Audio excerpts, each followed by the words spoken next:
What if life looked like this? What if this was your neighborhood, your hallway? What if the world was built like this? What would it feel like to live inside a massive column, buried in fog, where the top vanishes into the clouds, where corridors stretch too long, where every window opens to a view that shouldn't exist? We think like this often, because this is how humans process the unknown, usually without facts, but with imagination. The future is imagined with new ideas, new technology, and new structures. We've always built further, higher, and deeper, even when there's no reason left to. No matter the time period, no matter the culture, certain shapes and ideas keep showing up. They appear in temples, in pyramids, in theoretical sketches, and in 3D renders found online that will never be anything but digital fossils. We no longer have to imagine Olympus. We imagine orbital stations, terraforming rigs, tower cities. Instead of gods, we now build towards the idea of perfection through structure, the same impulse, just wrapped in glass, steel, and silence. When we stare at artwork of a massive cathedral or a colossal spaceship, we're mentally inhabiting it, trying to feel what it would be like to exist in such a place, what life would be like. But reality doesn't always scale to our thoughts. These imagined places pique our interests because we've always wanted more. We're wired to want more, bigger, faster, and newer. It's built into how we think. We imagine better versions of the world not because we're unsatisfied, but because forward is the only direction we understand.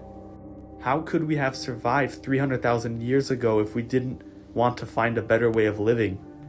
We learned to control fire, to cook, and stay warm, which gave us a higher chance of survival, which is why we are where we are right now. That instinct to improve, to go further, has always been there. The idea of a better tomorrow, more advanced, more complete, keeps us moving. Most of these buildings were never meant to be built. Others almost were. Governments, corporations, and architects have tried again and again to drag these dreams into the physical world, to give shape to the imagined as real blueprints, and that's where we're going next. Some of the most unbelievable buildings weren't sketches on paper or fantasy art buried on Reddit. They were actually planned. Some were funded, approved, and even broke ground. And if history had shifted just slightly, we'd be living in their shadows today. These are the buildings that almost were. These buildings are more than just cool ideas. They are reflections of entire nations and their ideologies. And almost all of them were enormous. The first example is the Volkshalle in Berlin, Nazi Germany. In the 1930s, Hitler and Albert Speer designed the Volkshalle, a 290-meter high dome dwarfing every cathedral in Europe. The interior would fit nearly 200,000 people, and the top of the dome would be crowned with a golden eagle clutching the world. Berlin would be renamed Welthauptstadt Germania, or World Capital Germania. Rome had its pantheon, but Berlin would have its own, an even larger one. Fascist regimes often mirror ancient empires, but the Nazis were trying to surpass it. Speer understood architecture as psychological warfare. The Volkshalle would compress the individual, showcase power, and indoctrinate them. The psychological point was scale-induced submission, but the design had a flaw.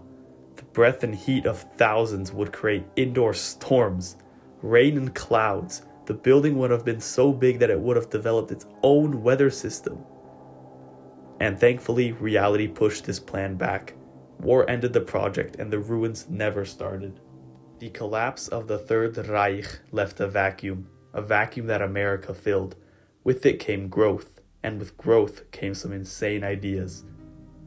An architect by the name of Eugene Sui conceptualized a 3,200-meter tower shaped like a tapered cone, capable of housing millions of people. Eugene Sui envisioned it not as luxury but as ecological necessity. Vertical living would solve urban sprawl, reduce car usage, and create internal ecosystems. It had internal farms, water recycling, and pressure stabilizing infrastructure. But these projects, while physically possible, are also a large part politics, money, zoning, and cultural inertia. Because of that, the so-called Ultima Tower died on paper. But it's not the only insane project in the USA, let alone San Francisco. NASA and aerospace designers considered elevator systems tethered to orbital stations. Anchored by supermaterial cables, they would lift cargo and humans into low Earth orbit without rockets. During the Cold War, many concepts based in San Francisco from around 1960 to 1980 would aim to transcend the atmosphere with an elevator. But materials couldn't support it.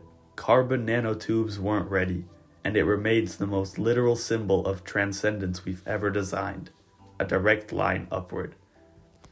But a company in Japan did state that it could create an elevator like this by 2050, an affordable one, which is where the images in this part are from. So the dream is not dead, it's just out of reach for now. On the other side of the Cold War, you had the Soviets. They were just as ambitious. After Lenin's death, Stalin wanted to erase religion and replace it with ideology. He had the Cathedral of Christ, the Savior, demolished, and in its place would rise the Palace of the Soviets, 415 meters tall, with a 100-meter statue of Lenin at the top, taller than anything in the world at the time. The palace was meant to outdo every capitalist structure, but construction faced material shortages, war, and political shifts. By the time World War II ended, the ambition had rotted.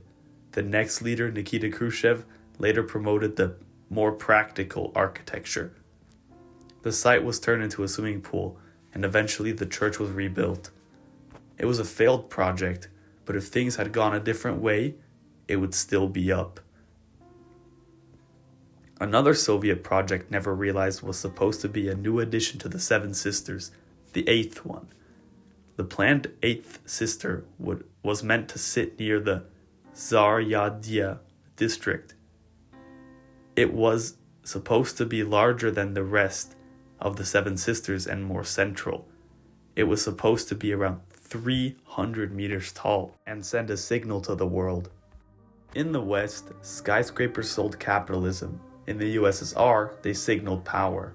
But in post-war Japan, vertical buildings were strategy, and some of their plans pushed beyond engineering into something closer to science fiction.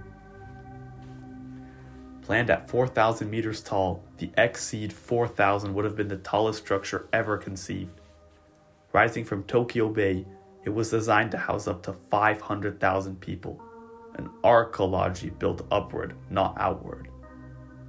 Japan, in the late 1980s, had just come out of a historic economic bubble. It was a time defined by limitless ambition, record-breaking land prices, and a deep anxiety about space, especially in Tokyo. The Exceed was an attempt to solve this. It would be self-sustaining, solar-powered, environmentally sealed, and with its own internal transportation, agriculture, and atmosphere control systems. A city in the sky.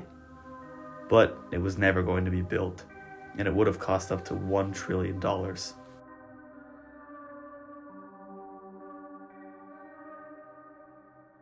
Alongside the Exceed 4000 was another plan, the Tokyo Tower of Babel. Proposed in the same decade, this design was a direct architectural nod to the biblical tower, built high enough to reach heaven and housing millions. It was absurd on purpose. Designers wanted to test how far vertical architecture could go, not just physically, but socially. Japan, an island nation with limited land and declining birth rates, was imagining its way out of demographic entropy. These towers weren't necessarily solutions, they were reactions to its circumstances. In both structures, Exceed and Babel, you see the absurdity of certain proportions, although maybe possible, very unreasonable. A 10,000 meter tall Tokyo Tower of Babel does not appeal to investors nor to the people. We admire strange places and structures because we're wired to. Humans evolved by pushing forward, finding better shelter, building smarter tools, and reshaping their surroundings. The earliest humans who thought one step ahead were the ones who survived. That drive didn't disappear, it scaled up. And we are living proof of that. We are the descendants of those individuals. The fantasy structures, endless towers, floating cities, impossible spirals, all of them reflect a built-in tendency to improve, to escape limits, to admire work and progress. Forward is the only direction our brains recognize. Even if it takes us a couple steps back, the goal is to get momentum to go even farther than we were before. There are buildings that nearly crossed the line into reality.